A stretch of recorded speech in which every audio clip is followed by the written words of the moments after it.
Lesson 7. Through the Desert. The people of Israel, after crossing the desert, continued their journey with great expectation. The dream was the promised land of Canaan. The Lord was guiding them and protecting them every step of the way. The Lord went in front of them in a pillar of cloud by day to lead them along the way, and in a pillar of fire by night to give them light, so that they might travel by day and by night. Neither the pillar of cloud by day nor the pillar of fire by night left its place in front of the people. From the book of Exodus chapter 13 verses 21 to 22. The water of Marah. After crossing the sea, even though they walked for 3 days through the Shur desert, they couldn't find water anywhere. At last they found water at a place called Marah, but it was too bitter to drink. People began to murmur against Moses. He called upon the Lord, asking, "What shall we drink?" He cried out to the Lord, and the Lord showed him a piece of wood. He threw it into the water, and the water became sweet. From the book of Exodus chapter 24 and 25. Manna and quails. The people of Israel reached the desert of Sin. In the unbearable heat, they were exhausted by hunger and thirst. They forgot God and murmured against Moses and Aaron. The Israelites said to them, "If only we had died by the hand of the Lord in the land of Egypt, when we sat by the flesh pots and ate our fill of bread, for you have brought us out into this wilderness to kill this whole assembly with hunger." From the book of Exodus chapter 16 verse 3. God saw the hardships of the Israelites. He gave them plenty to eat in the morning and the evening. In the morning they got something like frosty wafers. All were surprised to see this strange thing on the ground and asked one another, "Manna, manna," meaning in their language, "What is it?" That is how the bread from heaven became to be called manna. They collected plenty of it and ate their fill. It was like coriander seed, white, and the taste of it was like wafers made with honey. From the book of Exodus chapter 16 verse 31. It was their food for 40 years till they reached the land of Canaan. In the evenings they could catch plenty of quails, and they enjoyed their tasty meat. Once, during their long journey, the Israelites suffered from lack of water to drink. God asked Moses to strike the rock of Horeb with his staff. When he did so, a spring sprouted forth from the rock, and the people could drink as much as they wanted. Thus, God looked after the people of Israel by giving them plenty to eat and drink. This made them happy. The covenant of Sinai.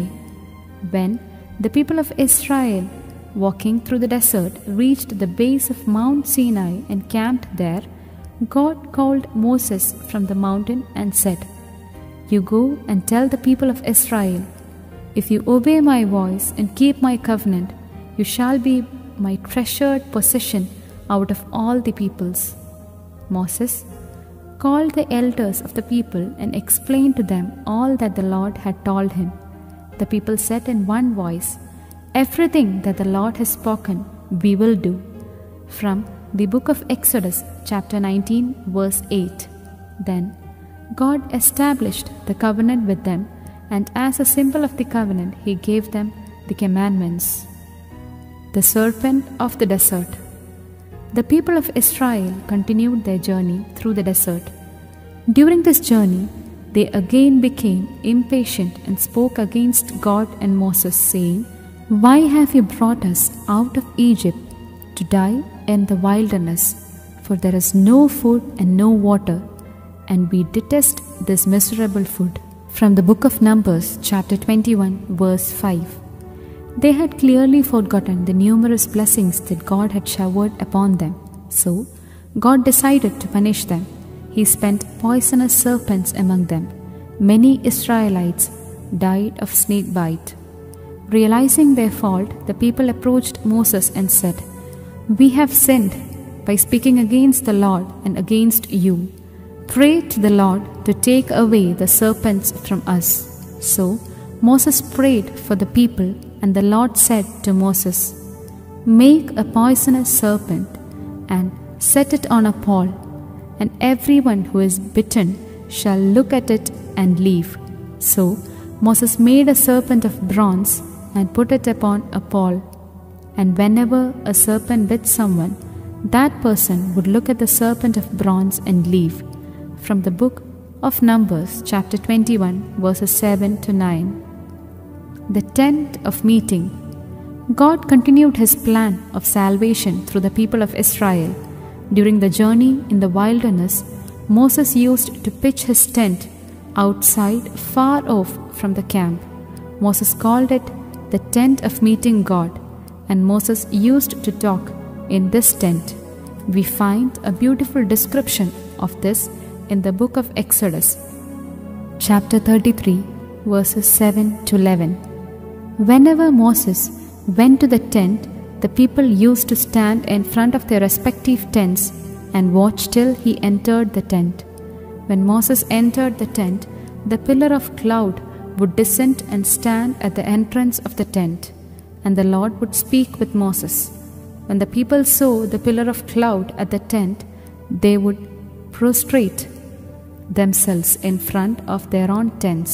Thus, the Lord used to speak to Moses face to face as one speaks to a friend. After this, Moses would return to the camp. From the book of Exodus, chapter 33, verses 8 to 11. The Lord with the people.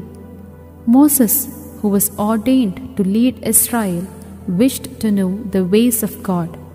Once Moses spoke to the Lord, saying, "Now, if I have found favor in your sight, show me your ways so that I may know you and find favor in your sight." From the book of Exodus, chapter 33, verse 13. The Lord replied to Moses, "My presence will go with you, and I will give you rest." From the book of Exodus, chapter 33, verses 14. Thus, the Lord fulfilled Moses' wish. A cloud appeared above the tent erected by Moses. It stayed over the tent in the form of a cloud by day and in the form of fire by night. They considered this as the presence of the Lord. When the cloud lifted from the above the tent, they started on their journey. Wherever the cloud stopped, they would stop and pitch the tents of the camp. They did so as commanded by the Lord. God's guidance. In the Old Testament, we find several persons who were guided by God in a special way, such as the patriarchs Abraham, Isaac, and Jacob. Moses, the leader of the people of Israel, was also guided by God all along his way. As a people, it was Israel that had the privilege of being directly guided by God. God set a goal to his own people whom he had brought out of Egypt. The goal was the distant land of Canaan, often mentioned as the promised land. The journey to this land was not an easy one. It was tiresome and full of hurdles, but as long as it was the Lord who gives guidance, there was nothing to fear. As long as the journey was in the company of the Lord, people had nothing to worry about. This is the lesson that we learn from the long and torturous journey of the Israelites through the wilderness. The Pilgrim Church. The people of Israel who got liberated from Egypt were a pilgrim community that traveled through the wilderness with the land of Canaan as their goal. Similarly, the people of the New Testament, the church, is also a pilgrim community. God has called the members of the church for a journey through this world, having first liberated them from the bonds of sin. Even as Moses led the Israelites those days, the church leads the believers today. The goal of the church is to lead the faithful, the pilgrim people, to the kingdom of heaven. The journey through this world with heaven as goal is not so simple or easy to make. There would arise several problems and hurdles. On all such occasions, God will be there to help, for He is faithful in His promises and merciful in His deeds. God, who was with the Israelites as a cloud over the tent, is today with us, intervening and helping in our life situations. He sees us, knows our deeds, and leads and directs us. All we have to do is to recognize His voice and walk through the ways that He shows us. Then we shall be able to reach our goal, the kingdom of heaven. The ways of God are different from our ways. Even in the midst of hardships, He leads us to salvation. When we face dangers, He will protect us, for He is faithful. The history of Moses gives us the message that the Lord who called, strengthened and guided Moses will strengthen and guide us also. Let us pray. O God, who guided the Israelites through the wilderness, lead us also in our journey towards the heavenly home. Read the word of God and narrate. Narrate the event of Moses and bronze serpent from the book of Numbers, chapter 21, verses 1 to 9. Word of God for our guidance. My presence will go with you, and I will give you rest. From the book of Exodus, chapter 33, verse 14. My decision. Like the Israelites who followed the way shown by God, I will also follow the way shown by God. Let us do. Write the first 2 sentences from the Song of Moses. From the book of Exodus, chapter 15, verses 1 to 2.